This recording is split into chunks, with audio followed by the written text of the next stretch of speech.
안녕하세요, 사랑하는 성도 여러분. 오늘은 이사야 20장의 말씀을 읽고 묵상하는 날이 되겠습니다. 오늘 특별히 2절과 3절의 말씀 함께 읽고 묵상하고 나눌 때에 하나님께서 저에게 주시는 귀한 교훈을 받아들이고 또한 은혜의 말씀으로 살아가시는 여러분들의 삶이 되기를 축복합니다. 본문 말씀 2절과 3절의 말씀 제가 봉독하겠습니다. 그때 여호와께서 아모스의 아들 이사야에게 말씀하여 이르시되 갈지어다 내 허리에서 배를 끄르고 내 발에서 신을 벗을지니라 하시매 그가 그대로 하여 벗은 몸과 벗은 발로 다니니라. 여호와께서 이르시되 나의 종 이사야가 3년 동안 벗은 몸과 벗은 발로 다니며 애굽과 구스에 대하여 징조와 예표가 되었느니라. 아멘. 오늘 저와 여러분들이 읽었던 이 본문 말씀 20장은 이사야 안에서도 13장에서 23장까지 이어지는 유다와 주변 나라에 대한 하나님의 심판의 말씀 중에 있는 본문입니다. 특별히 20장은요, 오늘 본문 가운데도 나왔겠지만 애굽이라고 하는 나라에 대한 하나님의 심판의 말씀을 담고 있습니다. 우리가 오늘 읽진 않았지만 1절의 말씀에 보면 그 1절을 통해서 이 예언이 주어지는 그 때를 설명하고 계시는데요. 본문에 보니까 아수르의 사르곤이라고 했던 왕이 다르단이라고 하는 장군을 블레셋으로 보냅니다. 이 장군은 당시 블레셋의 수도였던 아스돗을 점령하여서 특별히 BC 713년경에 이 아스돗을 함락하여 아수르의 이 꼭두각시 정권을 여기에 세우고 다시 아수르로 돌아가는 역할을 하게 됩니다. 이 이후에 이 꼭두각시 정권을 물리치기 위해서 블레셋은 반란을 준비하게 되죠. 도무지 이제 아수르의 이런 정치의 개입과 이런 압박 속에서 살 수 없다. 우리가 다시 한번 힘을 모아서 아수르를 물러내자. 그래서 물리치자라는 그런 연합군들을 형성하게 되는데 바로 반아수르 동맹군들을 모으게 되는 것이죠. 이때 바로 이 블레셋과 남유다 이 사람들에게 가장 큰 힘과 동력이 됐던 나라가 바로 애굽이라고 하는 강대국이었습니다. 특별히 구스 왕조와의 협력과 이 원조와 동맹을 통해서 반아수르의 동맹군들의 역할을 기대하며 그 힘을 의지하려고 했던 남유다의 역사가 바로 이 20장 가운데 있는 것이죠. 이런 상황 속에서 하나님은 2절과 3절의 말씀을 통해서 특별히 당신의 선지자였던 이사야에게 특이한 명령을 주시거든요. 그것은 뭐냐면 바로 두 가지로, 첫 번째로는 허리에서 배를 끄르고 두 번째는 내 발에서 신을 벗어라, 이렇게 명령하십니다. 여러분, 쉽게 표현하면 옷을 벗고 신발도 벗어라, 벗은 몸과 벗은 발로 다녀라, 이 말씀의 예언이 되는 것이죠. 여러분, 심각한 이 말씀에 이사야는 순종하여서 무려 3년 동안이나 벗은 몸으로 또 벗은 발로 신발도 신지 않은 상태로 그렇게 살아가는 그 삶이 3년이나 됩니다. 이것이 바로 하나님의 예언, 행위 예언이라고 할 수 있는 애굽과 구스에 대한 하나님의 징조, 하나님의 예언의 예표를 보여주는 것이었죠. 사랑하는 성도 여러분, 하나님께서 이사야를 통해서 벗은 몸과 벗은 발로 다니라고 하는 그 3년이라고 하는 그 시간의 말씀을 통해 무엇을 보여주고자 하실까요? 그것이 바로 우리가 오늘 읽진 않았지만 4절과 5절에 보면 나타납니다. 요약해 보면 아수르 왕에게 끌려가는, 정말 하나님의 말씀대로 성취되는 애굽의 이 포로되는 모습들을 보여주고 있거든요. 말씀 한번 읽어보겠습니다. 이와 같이 애굽의 포로와 구스에 사로잡힌 자가 아수르 왕에게 끌려갈 때에 젊은 자나 늙은 자가 다 벗은 몸과 벗은 발로 볼기까지 드러내어 애굽의 수치를 보이리니 그들이 바라던 구스와 또 자랑하던 애굽으로 말미암아 그들이 놀라고 부끄러워할 것이라.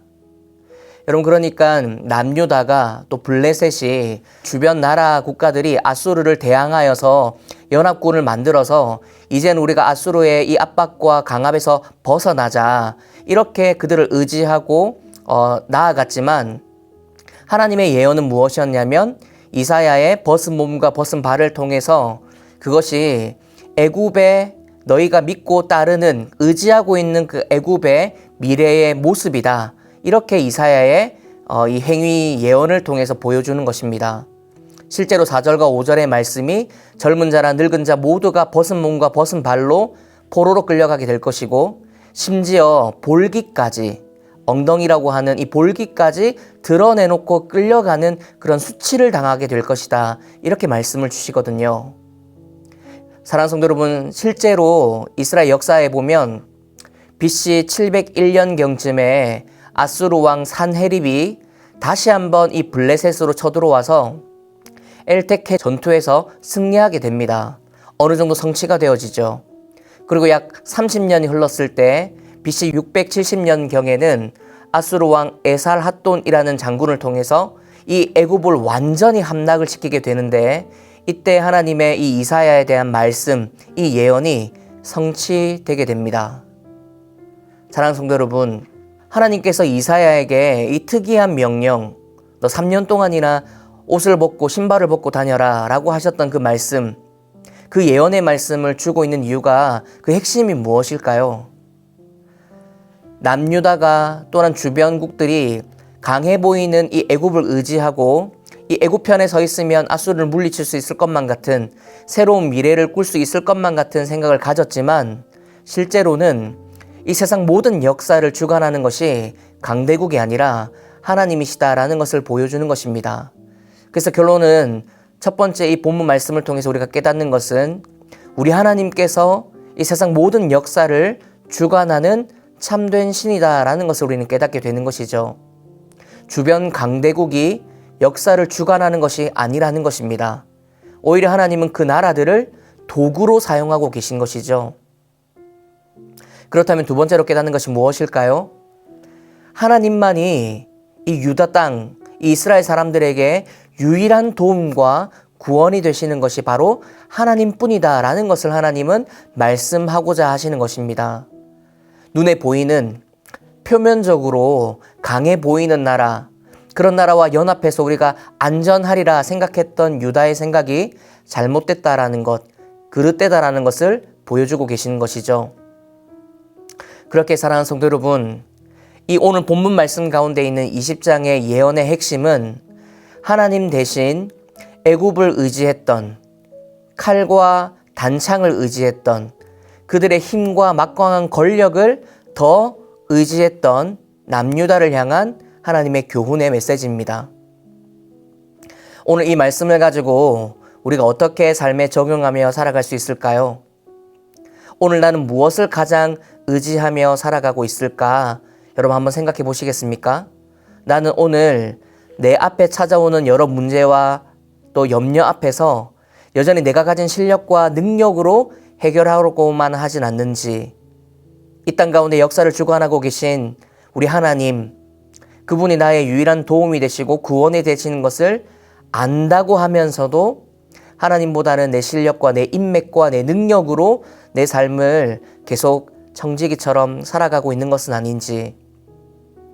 사랑하는 성도 여러분, 하나님께 손을 내밀고 하나님 편으로 속하는 것이, 또는 하나님께 매달려서 이 문제를 해결해 달라고 간구하는 것이 가장 빠르고 가장 안전한 은혜의 길이라는 것을 본문을 통해서 깨닫게 됩니다. 오늘 우리의 삶이 여러 문제와 염려 앞에서도 하나님 편에 서 있고 하나님 손을 꼭 붙들고 하나님 품에 안기는 것처럼 살아내어서 이런 은혜의 삶을 살아가시는 저와 여러분들의 삶이 되시기를 예수님 이름으로 축복합니다. 기도하겠습니다. 하나님 감사합니다. 오늘 주어진 이사야 20장의 말씀을 통해서 남유다가 강해 보였던 애굽을 의지해서 아수르를 물리치려 했지만 그 모든 나라들을 도구로 사용하시는 참되신 역사의 주관자이신 하나님을 알아보지 못하고 그 하나님을 의지하지 않았던 그 잘못에 대한 교훈의 메시지를 듣습니다. 오늘 주어진 말씀을 통해서 이 남유다에게 주시는 하나님의 교훈을 우리 삶에 끌어당겨 와서 오늘 우리 앞에 펼쳐지는 여러 문제와 또 염려 속에 걱정 가운데에도 하나님을 믿고 하나님의 손을 붙잡고 하나님 품에 안겨서 살아가는 저희들의 삶이 될 수 있도록 도와주시기를 원하고, 그럴 때 하나님 주시는 평강과 또한 안식과 위로를 충만히 경험하는 저희들의 삶이 될 수 있도록 우리 하루를 지켜주옵소서. 그렇게 행하실 하나님 기대하며 감사드리며 예수님의 이름으로 기도드립니다. 아멘.